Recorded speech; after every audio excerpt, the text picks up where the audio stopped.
मां त्रिपुर सुंदरी की, बेणेश्वर धाम की, मानगढ़ धाम की, आप सभी को जय गुरु। राम राम। राज्यपाल श्रीमान हरिभाऊ बागड़े जी,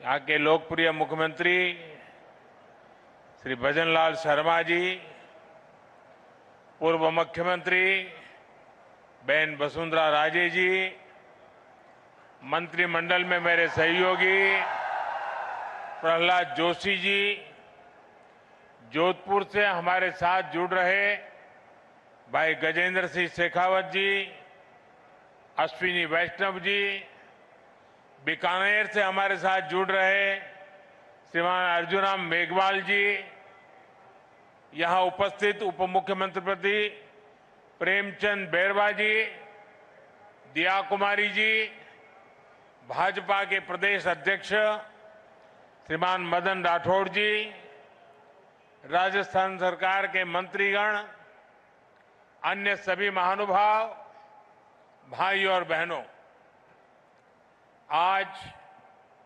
नवरात्र के चौथे दिन मुझे बांसवाड़ा में मां त्रिपुर सुंदरी की धरती पर आने का सौभाग्य मिला है।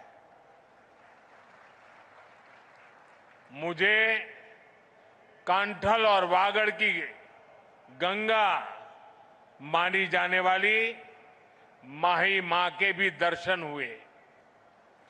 माही का पानी हमारे आदिवासी भाई बहनों के संघर्ष और उनकी जीवटता का प्रतीक है।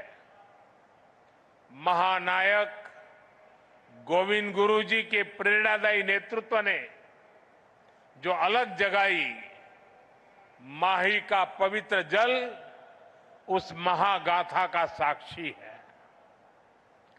मैं मां त्रिपुरा सुंदरी और मां माही को श्रद्धापूर्वक नमन करता हूं। साथियों, साधना और शौर्य की धरती से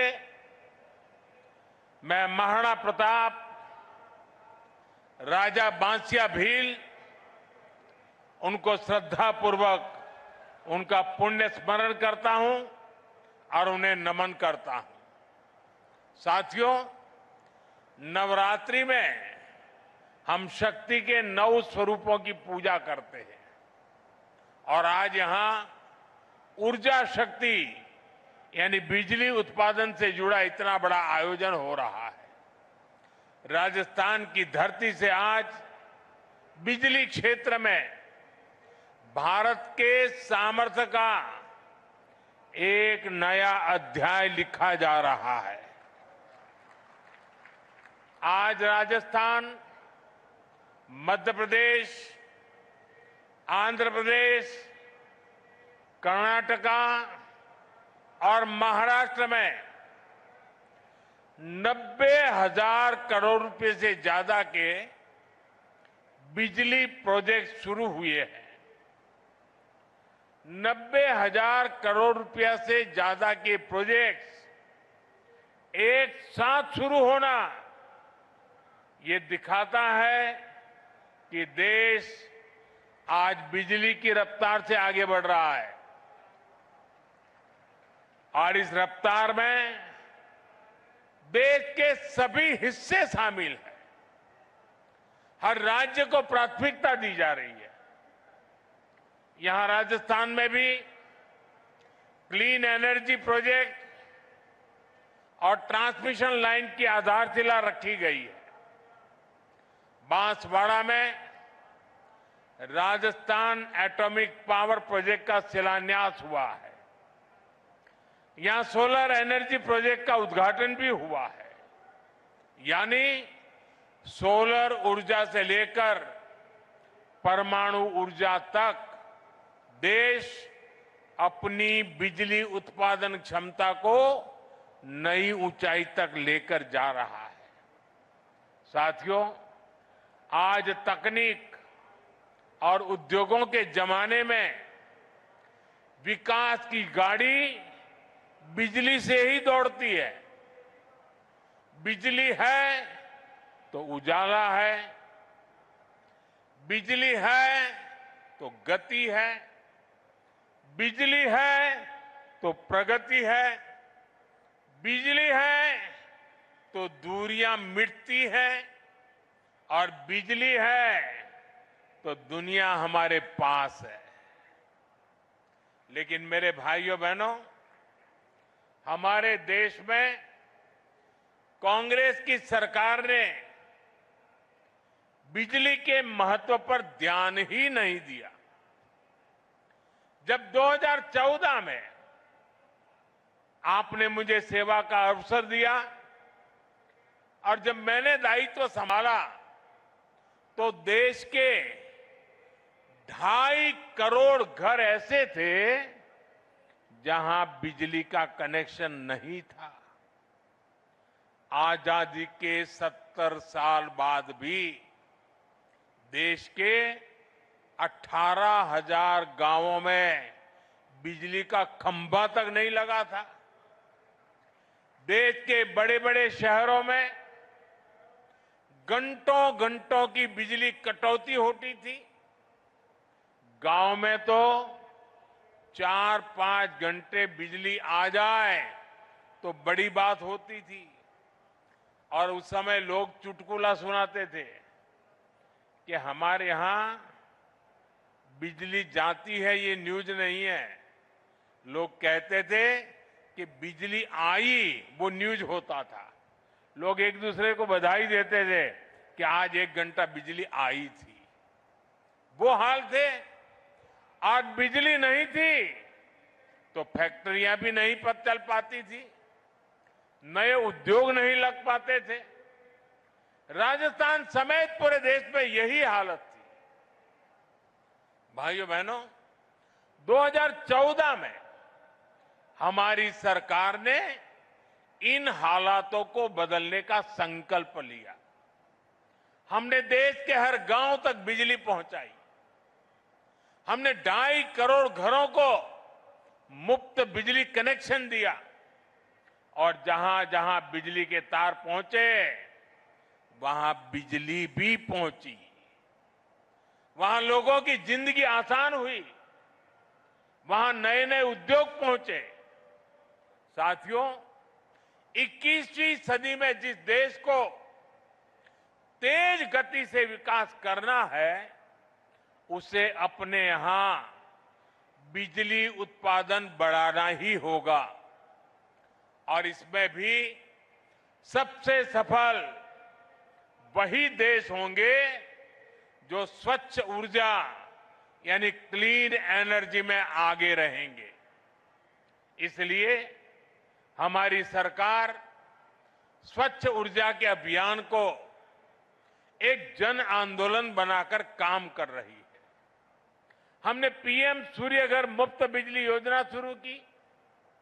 आज इस योजना के तहत शहरों और गांवों में छतों पर सोलर पैनल लग रहे हैं। हमारे किसानों को सस्ती बिजली मिले, इसके लिए पीएम कुसुम योजना के तहत खेतों में भी सोलर पंप लगाए जा रहे हैं।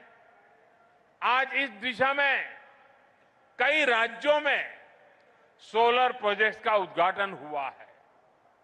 इन प्रोजेक्ट से लाखों किसानों को सीधा लाभ मिलेगा, यानी घर में मुफ्त बिजली के लिए पीएम सूर्य घर मुफ्त बिजली योजना और खेतों में मुफ्त बिजली के लिए पीएम कुसुम योजना।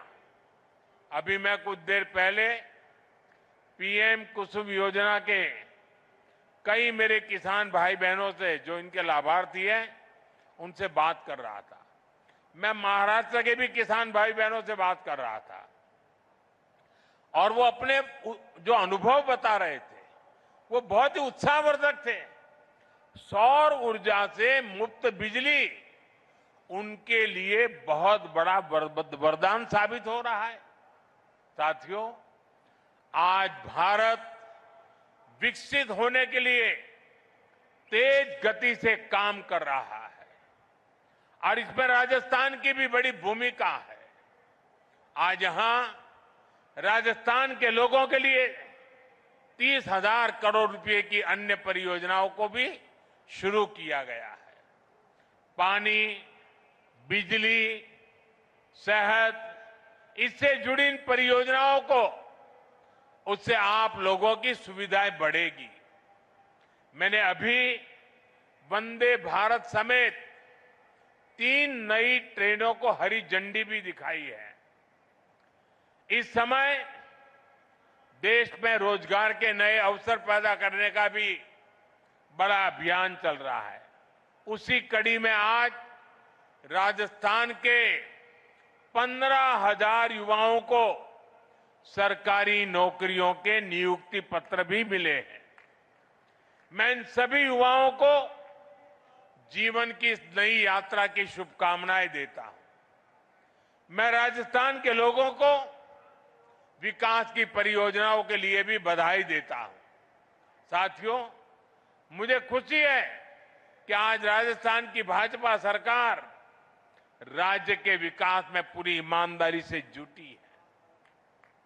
कांग्रेस ने राजस्थान को लूटकर जो जख्म दिए उसे भरने का काम हमारी सरकार कर रही है। कांग्रेस सरकार में राजस्थान पेपर लीक का सेंटर बन गया था। जल जीवन मिशन को भी कांग्रेस ने भ्रष्टाचार की भेंट चढ़ा दिया था।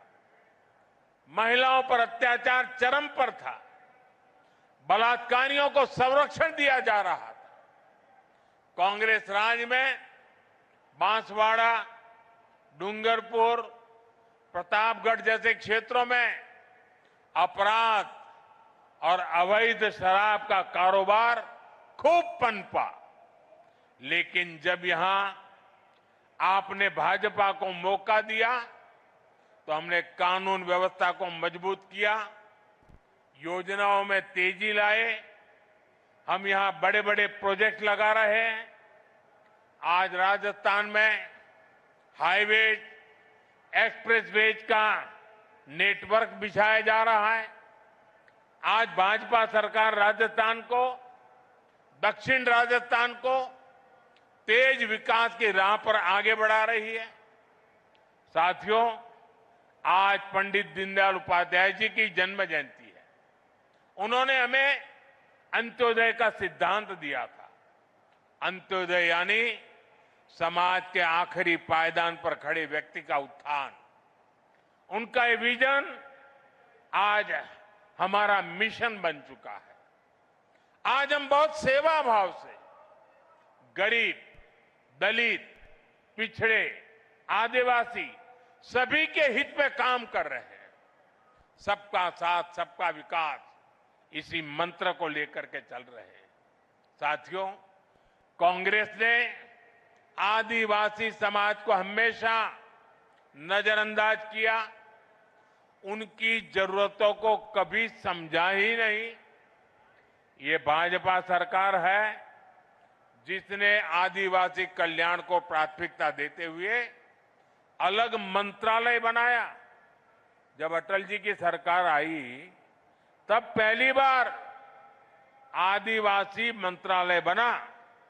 उसके पहले इतने दशक चले गए, इतने बड़े महान नेता पैदा हो गए, लेकिन आदिवासियों के लिए एक अलग मंत्रालय नहीं बना। ये भाजपा सरकार आई, जब अटल जी आए तब बना। कांग्रेस के दौर में कोई कल्पना भी नहीं कर सकता था कि आदिवासी अंचल में इतने बड़े प्रोजेक्ट्स आएंगे। आज भाजपा सरकार में वो सब कुछ संभव है। अभी हमने मध्य प्रदेश के धार में एक बहुत बड़ा पीएम मित्र पार्क शुरू किया है और ये भी आदिवासी क्षेत्र है। इससे आदिवासी किसानों को, कपास उत्पादक किसानों को बहुत बड़ा लाभ होने वाला है। साथियों, भाजपा के प्रयासों से ही आज गरीब आदिवासी परिवार की बेटी आदरणीय द्रौपदी मुर्मू जी देश की राष्ट्रपति बनी है। और राष्ट्रपति जी ने ही आदिवासियों में भी अति पिछड़े आदिवासी समाज का विषय उठाया था। उनकी प्रेरणा से ही हमने पीएम जनमन योजना शुरू की है। इसके तहत आदिवासियों में भी अति पिछड़े समाज को प्राथमिकता दी जा रही है। आज धरती आबा जनजातीय ग्राम उत्कर्ष अभियान के तहत जनजातीय गांवों को आधुनिक बनाया जा रहा है। भगवान बिरसा मुंडा को लोग धरती आबा के रूप में भी जानते हैं। इसका लाभ 5 करोड़ से ज्यादा आदिवासियों तक पहुंचेगा। आज देश में सैकड़ों एकलव्य मॉडल आदिवासी विद्यालय खोले जा रहे हैं। हमने वनवासियों और अनुसूचित जनजातियों के वन अधिकारों को भी मान्यता दी। साथियों, आप ये भी जानते हैं, हमारे आदिवासी भाई बहन हजारों वर्षों से जंगल के संसाधनों का इस्तेमाल करते आए हैं। ये वन संसाधन उनकी प्रगति का जरिया बने, इसके लिए हमने वन धन योजना शुरू की। वन उपज की चीजों पर हमने एमएसपी को बढ़ाया। हमने जनजातीय समाज के उत्पादों को बाजार से जोड़ा। इसका परिणाम है आज देश में वन उपज में रिकॉर्ड वृद्धि हुई है।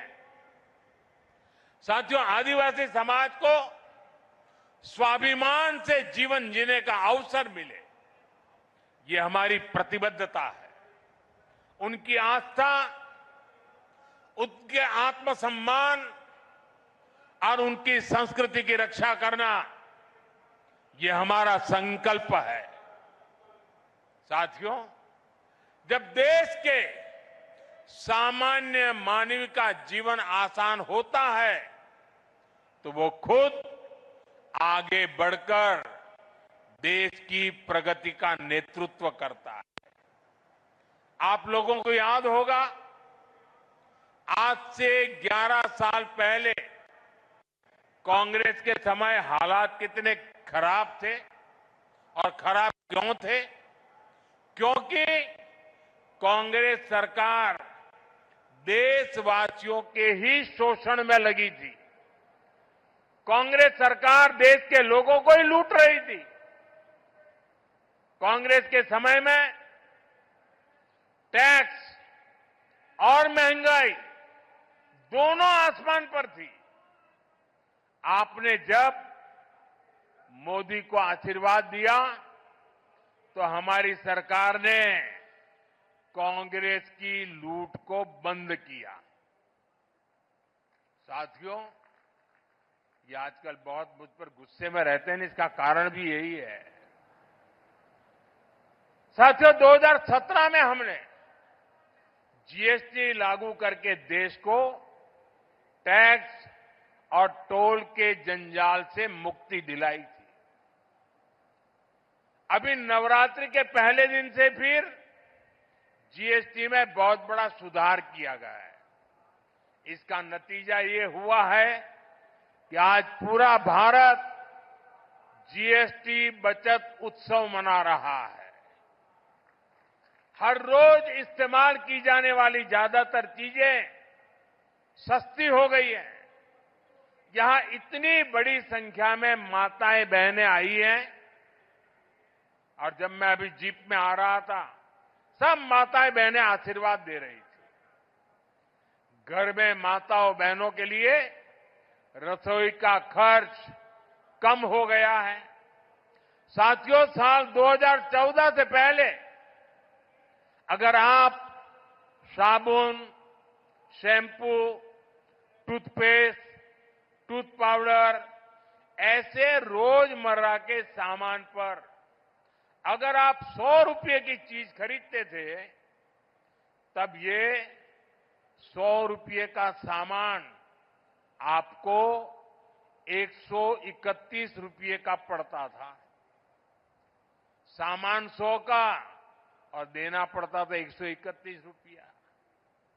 और 2014 के पहले की बात कर रहा हूं, जो आजकल बयान बहादुर भांति भांति के झूठ फैला रहे हैं ना, यानी कांग्रेस सरकार 100 रुपये की खरीद पर 31 रुपये टैक्स लेती थी। 2017 में जब पहली बार हमने जीएसटी लागू किया तो यही 100 रुपये का सामान सिर्फ 18 रुपये बढ़े और 118 रुपये में आने लगा। यानी कांग्रेस सरकार से भाजपा सरकार आते आते 100 रुपये पर 13 रुपये की बचत हुई। अब 22 सितंबर को हम दोबारा जीएसटी को रिफॉर्म किया। जीएसटी रिफॉर्म के बाद जो 14 के पहले 100 रुपये का 131 रुपया देना पड़ता था, अब 100 रुपया में सिर्फ 5 रुपया टैक्स लगता है, सिर्फ 105 रुपया देना पड़ता है। कहां 31 रुपया और कहां 5 रुपया? यानी कांग्रेस के जमाने की तुलना में आज आपको 100 रुपये की खरीदारी पर 26 रुपये की बचत हो रही है। माताएं बहनें तो महीने के बजट का पूरा हिसाब रखती है। हम हिसाब से तो दर महीने अब आपको सैकड़ों रुपये की बचत होने वाली है।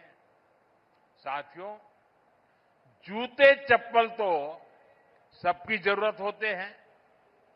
कांग्रेस के राज में अगर आपको 500 रुपये का जूता खरीदना होता था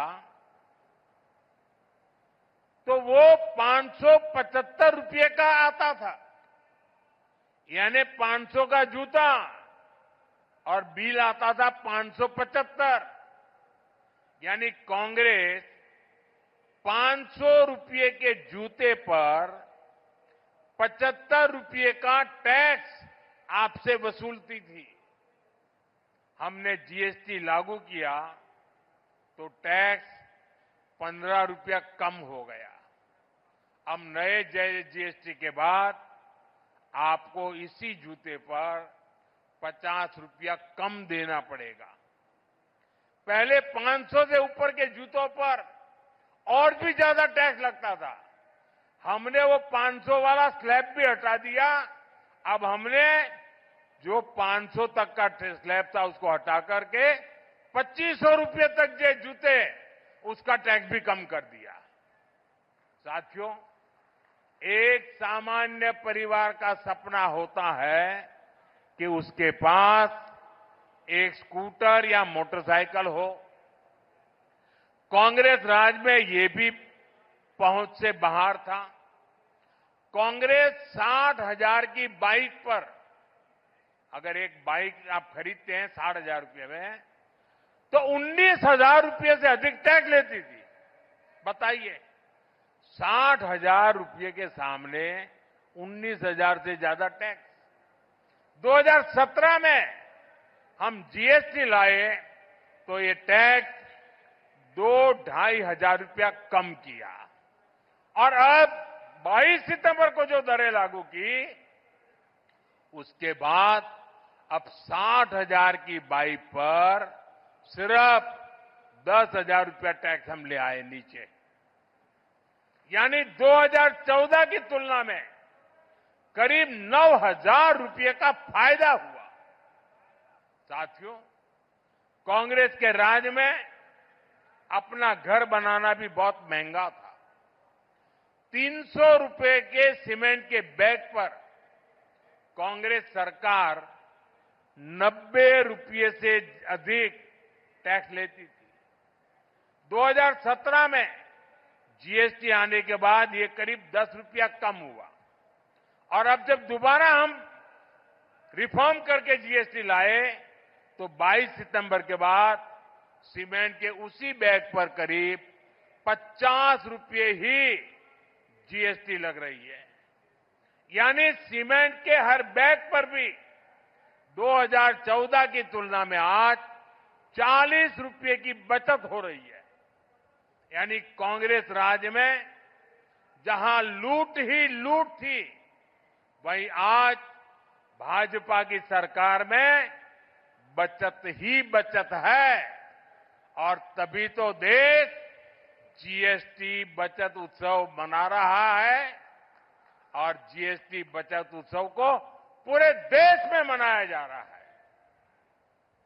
लेकिन भाइयों बहनों, ये जीएसटी बचत उत्सव तो चल रहा है, लेकिन हमारा एक और लक्ष्य है, आत्मनिर्भर भारत का। हम किसी और पर निर्भर न रहें, ये अब बहुत आवश्यक है। और उसका रास्ता जाता है स्वदेशी के मंत्र से, और इसलिए हमें स्वदेशी के मंत्र को भूलना नहीं है।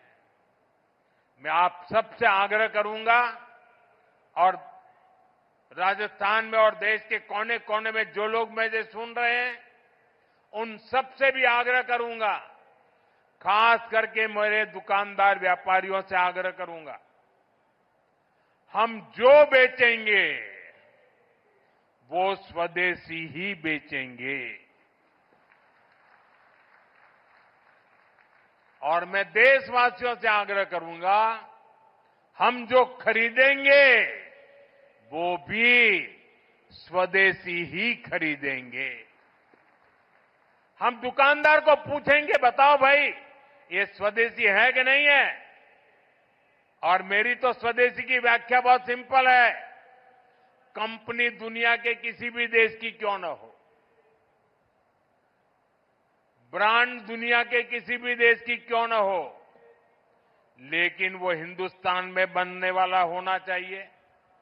हिंदुस्तान के मेरे नौजवानों की मेहनत से बना हुआ होना चाहिए। मेरे देश के लोगों के पसीने की उसमें महक हो, उसमें मेरे देश की मिट्टी की महक हो। मेरे लिए वो सब स्वदेशी है। और इसलिए मैं सभी व्यापारियों को कहता हूं, दुकान पे एक बोर्ड लगाइए, गर्व से कहो ये स्वदेशी है। जब आप स्वदेशी खरीदते हैं तो वो पैसा देश के ही किसी कारीगर, कामगार और व्यापारी के पास जाता है। वो पैसा देश के बाहर न जाकर देश के विकास में लगता है। उससे नए हाईवे बनते हैं, नई सड़कें बनती हैं, स्कूल बनते हैं, अस्पताल बनते हैं, गरीबों के लिए घर बनते हैं।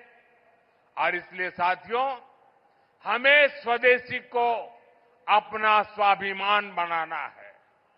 मैं चाहूंगा त्योहारों के इस मौसम में आप सब स्वदेशी ही खरीदने का संकल्प लें। इसी संकल्प के साथ मैं एक बार फिर विकास और रोजगार से जुड़ी ढेर सारी परियोजनाओं के लिए आप सबको बहुत बहुत बधाई देता हूं। बहुत बहुत धन्यवाद। मेरे साथ पूरी ताकत से बोलिए, भारत माता की। दोनों हाथ ऊपर करके मां भारती का जय जयकार करें। भारत माता की, भारत माता की, भारत माता की। बहुत बहुत धन्यवाद।